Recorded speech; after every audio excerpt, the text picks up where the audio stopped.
Ateneo Men's lumagapak sa team standing after losing to FEU Tamaraos. UP Fighting Maroons winless pa rin after round 1 of elimination. Ateneo Blue Eagles loses the 4th spot against FEU at bounce back naman ang UP after defeating UE Lady Warriors.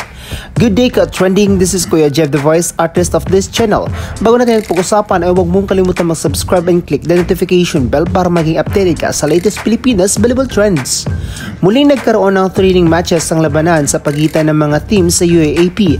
Last round of first eliminations at placement nga ang hinahabol ng bawat team.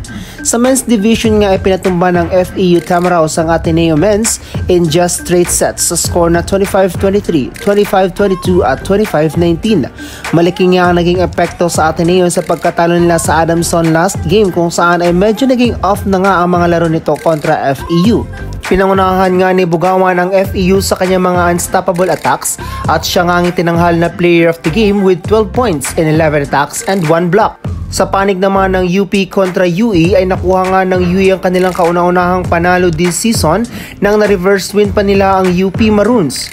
Halos dikitan nga lang ang labanan pero sa huli nakuha pa rin ng UE ang panalo in a 5-setter game sa score na 25-21, 19-25, 28-30, 27-25 at 15-12. Sa pangunguna ni DeFeo para sa opensa ng koponan ay naging malaking dahilan sa kanilang pagkapanalo.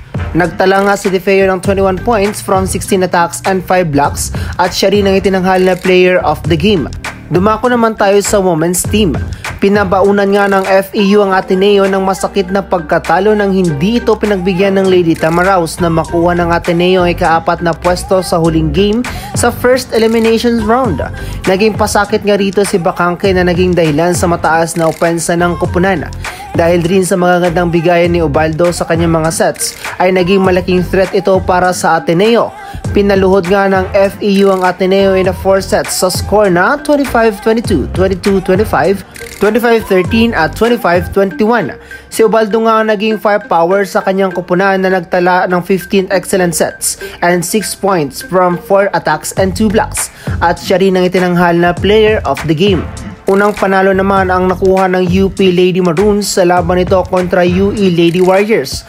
Mukhang dahan-dahan ngang lumalagapak ang UE sa kanilang mga performances from strong start hanggang sa dahan-dahan itong lumagapak pababa. Tinalo nga sila ng UP in 4 sets sa score na 25-21, 25-20, 20-25 at 25-17. Di nga kinaya ni Dongallo na muling buhatin ang kanyang kupunan at hirap nga itong patayin ang momentum ng Lady Maroons. Siya lang naman kasi ang bumabanat para sa kanilang kupunan pero still din ito kinaya ang bagsik na hatid ng Lady Maroons. Si Bustrillo nga ang naging player of the game para sa UP na nagtala ng 24 points in 22 attacks and 2 aces. Nabinuhat ang koponan to get their first win in eliminations round. These teams are very promising and yet they need to cope up with their lapses para mas umangat pa ang kanilang level of playing in every game. Mga ka-trending sa pagtatapos ng eliminations round, sino ang Final 4 na gusto mong pumasok? Comment down below. So that's it for this video, ka-trending. Do not forget to subscribe and click the notification bell para updated ka sa latest ganap ng volleyball sa Pinas. Thanks for watching and bye for now!